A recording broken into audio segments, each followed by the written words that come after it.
यही समय पर ये जो डेवलपमेंट था, इंडस्ट्रियलाइजेशन हुआ था उत्तराखंड का, और उसके बाद सब इंडस्ट्री ख़त्म होती चली गई है। चाहे आपके पंतनगर की इंडस्ट्री हो, हरिद्वार के आसपास की हो, जो एक शुरुआत की गई थी उस समय एनडी तिवारी जी के समय पर, वो पूरा का पूरा उत्तराखंड का विकास रोक दिया। और जिस लक्ष्य से उत्तराखंड को बनाया गया था कि यहाँ के लोगों को खुशहाली मिलेगी, यहाँ के लोगों को नौकरी मिलेगी, यहाँ के लोगों का कारोबार बढ़ेगा, यहाँ उद्योग लगेंगे। पॉल्यूशन था, स्मोक और फॉग के कारण विजिबिलिटी बहुत डाउन थी, हवाई जहाज उतर नहीं सकता था।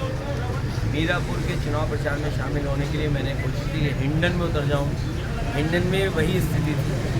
उसके बाद मैंने कोशिश की कि सहारनपुर में मुझे परमिशन मिल जाए, सहारनपुर में नहीं परमिशन मिली, क्योंकि हरिद्वार और देहरादून और उत्तराखंड में क्लियरिटी थी, क्लियर वेदर था, इसलिए मुझे उतरने का मौका मिला, इसलिए मुझे आने का अवसर भी मिला, प्रचार भी हो गया, क्योंकि रात देर हो।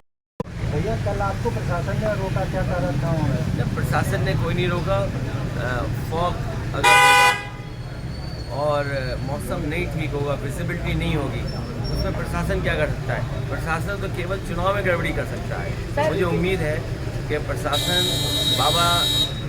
बाबा साहेब भीमराव अम्बेडकर जी का दिया हुआ संविधान उसको बचाने के लिए, और बाबा साहेब भीमराव अम्बेडकर जी ने जो एक वोट डालने का अधिकार दिया है, उस अधिकार की रक्षा करने का काम प्रशासन करेगा। बटेंगे तो कटेंगे, पर क्या कहेंगे सर?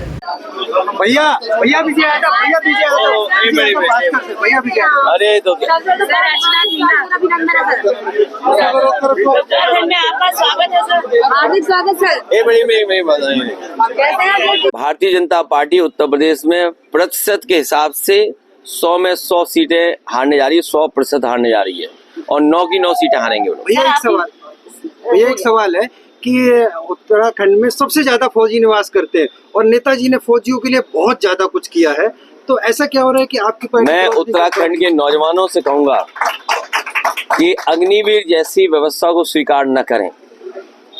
अग्निवीर व्यवस्था फौज को सम्मान दिलाने वाली नहीं, उनका सम्मान छीनने वाली है। समाजवादी पार्टी कभी भी स्वीकार नहीं कर सकती है अग्निवीर व्यवस्था, और खासकर यहाँ के फौज के लोग जो हमेशा फौज में जाते रहे, बड़ी संख्या में यहाँ के नौजवान फौज की तैयारी करते थे। मैं उन नौजवानों से कहूंगा कि अग्नि व्यवस्था के खिलाफ अपना मतदान करें, आवाज उठाएं। सर कल के वोटर के लिए आपका क्या संदेश है? मैं अपने सभी मतदाताओं से, खासकर किसान नौजवानों से कहूंगा कि वो मदद करें।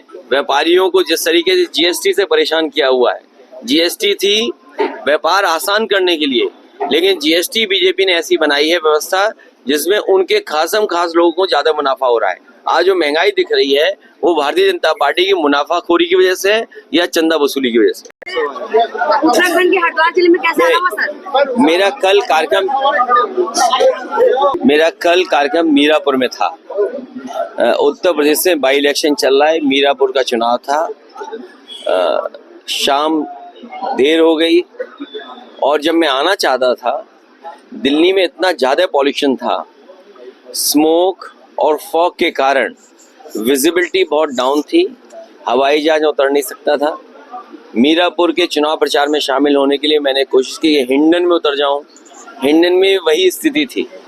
उसके बाद मैंने कोशिश की कि सहारनपुर में मुझे परमिशन मिल जाए, सहारनपुर में नहीं परमिशन मिली, क्योंकि हरिद्वार और देहरादून और उत्तराखंड में क्लियरिटी थी, क्लियर वेदर था, इसलिए मुझे उतरने का मौका मिला, इसलिए मुझे आने का अवसर भी मिला, प्रचार भी हो गया, क्योंकि रात देर हो गई थी, इसलिए मुझे इन परिस्थितियों में यहाँ रुकना पड़ गया। भैया कल आपको प्रशासन